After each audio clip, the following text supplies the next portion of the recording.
This is a Fox News alert. We understand that the president has just arrived at the National Prayer Breakfast at the Hilton, the Washington Hilton. As soon as he walks in, we will take that picture live.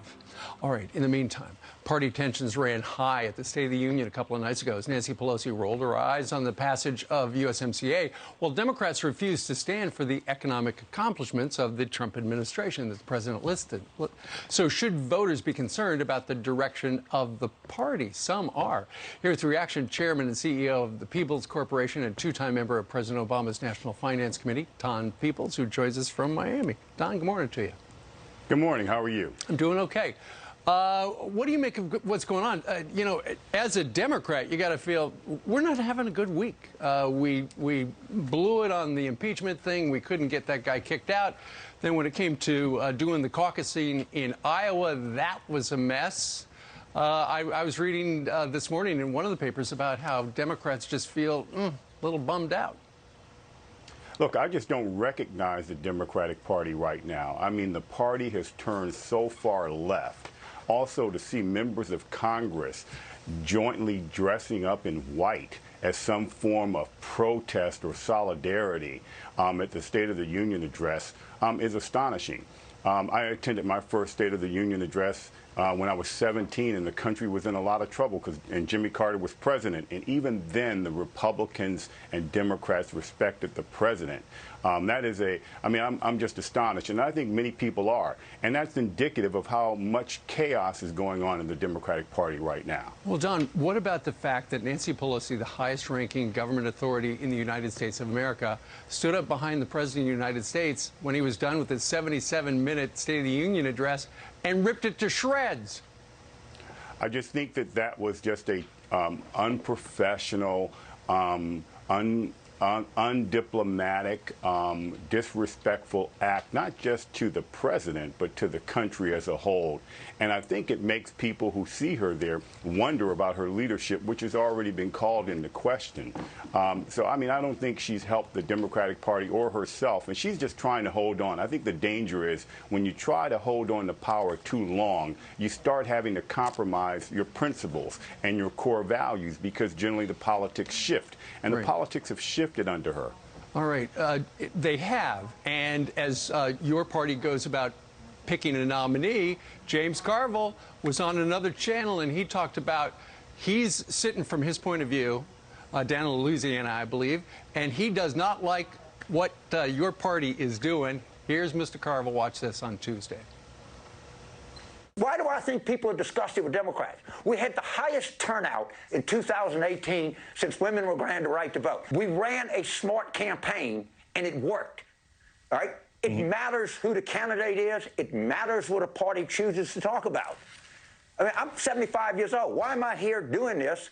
Because I am scared to death. That's why. Let's get relevant here, people, for sure.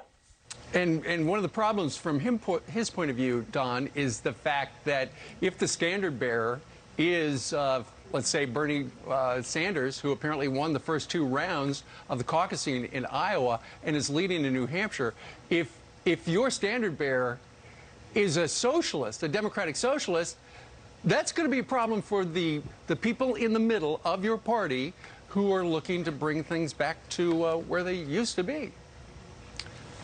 Absolutely. Not even where they used to be, but where most Americans are. Most Americans are not socialist or communist. I mean, if you look at the top three finishers in Iowa right now, Buttigieg, Sanders, and Warren, none of them are electable. They will all lose in the general election to Trump. And the reality is that they probably should. The sad reality here is that none of them reflect the party themselves.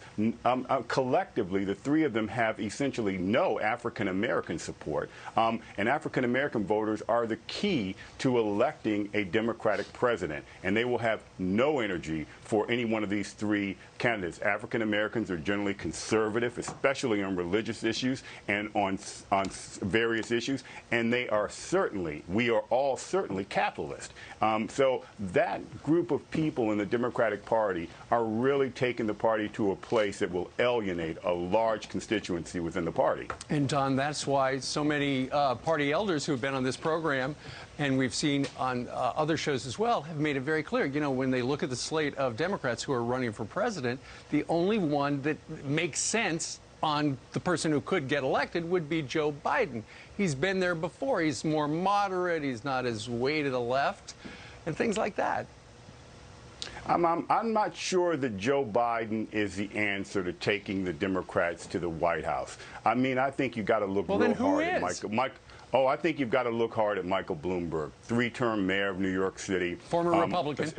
Successful entrepreneur, moderate, Democrat, Republican, Democrat. I mean, I think everybody kind of fluxes about. I mean, people who are really in the moderate zone tend to look somewhat conservative and somewhat liberal on various issues. I mean, so I think got to look at him. And also, I wouldn't be surprised to see Deval Patrick have a decent showing in New Hampshire and a very positive showing in South Carolina, and that'll further upset the apple cart. But Biden is teetering right now. I mean, he's hanging on for dear life, and he's got to do well in South Carolina. Right. He said as he was leaving Iowa and arriving in New Hampshire yesterday that he'd taken a gut punch. He's in like 4th or 5th place in the caucusing. That's not good.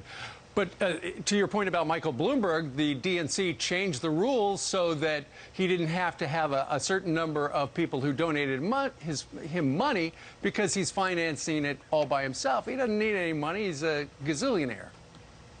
I mean, I think that he is a good candidate in many ways. I think if he became the nominee, the danger is that the left would abandon him and not support him.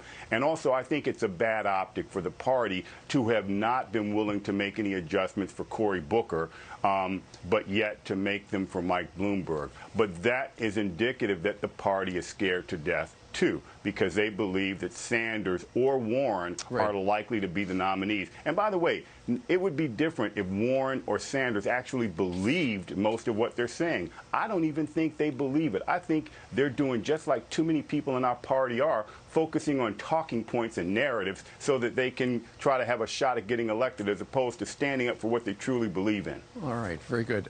Don Peebles, founder, chairman, and CEO of the Peebles Corporation, join us from Miami. Sir, thank you very much. Thank you very much for having me, Steve. All right. Meanwhile, 27 minutes after the hour, let's